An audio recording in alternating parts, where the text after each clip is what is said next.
Later she says, don't rejoice, don't lose yourself in this rejoicing. Wait. You know how splendid that return would be for us, how dear it is to me, dear to a son and mine. But it's not possible. Your notion must be wrong. Some god has killed the suitors, a god sick of their arrogance and brutal malice, for they honored no one living, good or bad. Whoever came their way, blind young fools, they tasted death for it. But Odysseus, he lost his home. He died far from Attica. Old nurse comes back and says, no, no, no, no, no, no, no. You were always mistrustful. Penelope says, now this is really quite interesting, because this is what separates her from Helen. Nurse, because the old nurse, Eurycleia, nurse dear, though you have your wits about you, still it is hard not to be taken in by the immortals. Let us join my son, though, and see the dead, and that strange one who killed them. That's the difference between Helen.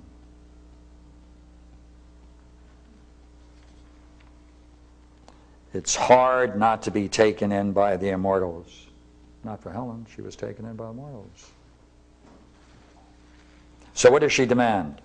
She demands something most interesting to us all, that great word, proof.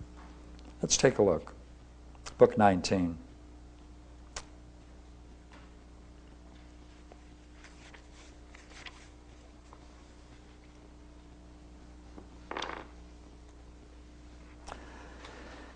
I should start a little earlier on this because it's got a great section, but this is the great dream of hers.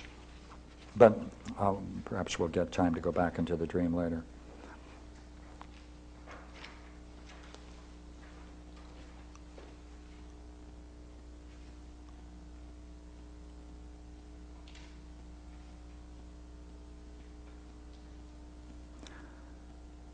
I think that I shall say, friend, give me some proof. If it is really true that you were lost in that place to my husband with his brave men, as you declare, come tell me the quality of his clothing, how he looked, and some particular of his company.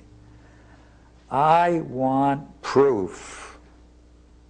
She doesn't want to be persuaded. She doesn't want any influence coming from any other word, any other place but data. That's what she's looking for.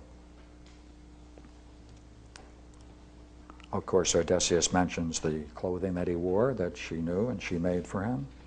And so that part of the test he passes. Throughout the whole book, there is nothing but test after test after test. She wants to make absolutely sure he is who he is. Not only who he is, but that he remains what he was. Because through this story, there's a great deal of evidence that she thinks that's him. She even has a dream. She says, hey, you know what? I had a dream. It was really him. Perhaps we should quickly jump there. I like that dream.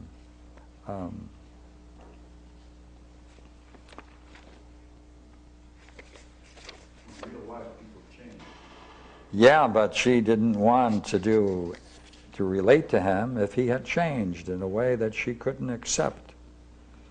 She is most unusual. Let's take a look. I'm into book 20.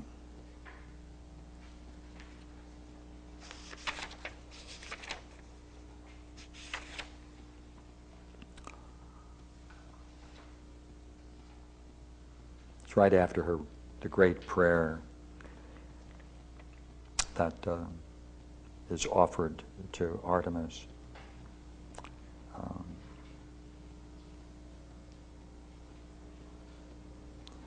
But not for me, dreams too my demon sends me. Tonight the image of my Lord came by as I remembered him, with troops, oh strange exultation, I thought him real, not a dream. So and again, she has these intuitions that this stranger who is in her midst is Odysseus, but it doesn't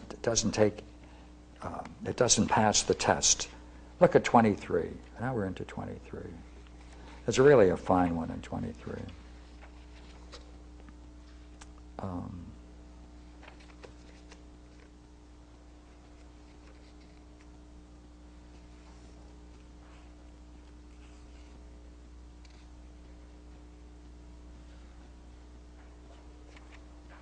Oh.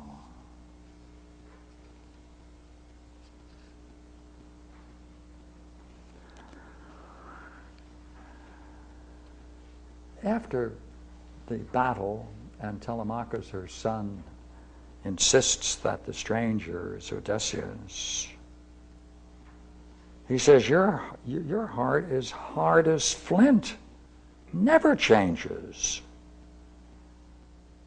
She says, I'm stunned, child. I cannot speak to him, Odysseus. I can't question him. I cannot keep my eyes upon his face. If he really is Odysseus, truly home, beyond all doubt, we two shall know each other better than you or anyone. There are secret signs we know, we two.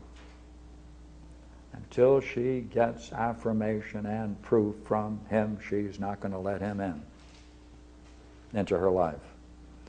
And of course, that's when the great bed story comes, when she says to her aides, I'll tell you what, make up his bed and move it outside so he can sleep outside the bedchamber. She said, Odysseus, he built it with his own hands. And Odysseus rages at that thought because he built that bed and one of the posts go all the way down to the earth because it's part of a tree trunk that he had built and no one else knew of it. An old trunk of olive, as he says, an old trunk of olive grew like a pillar on the building plot.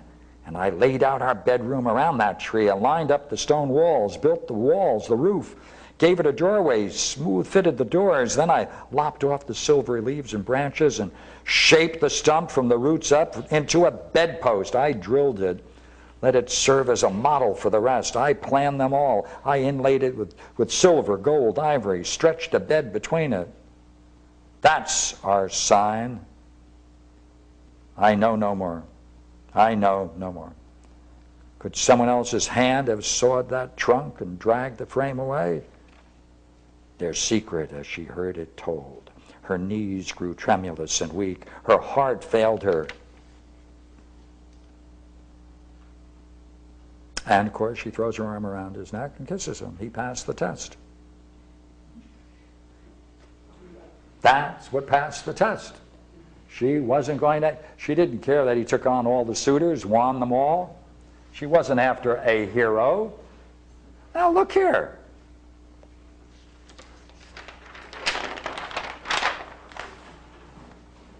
We did a bit of the contrast with Helen. I suggest there are 4 things going on here. We can rank them, and that's what I intend to do for a few minutes. All right, we're going to rank some people in the Odyssey, strictly from the story itself. Aegisthus and Clytemnestra, they're the lowest. Because Aegisthus then murdered Agamemnon when he was coming home from his great victory. He deprived him of the victory celebration. He, Agamemnon, is the great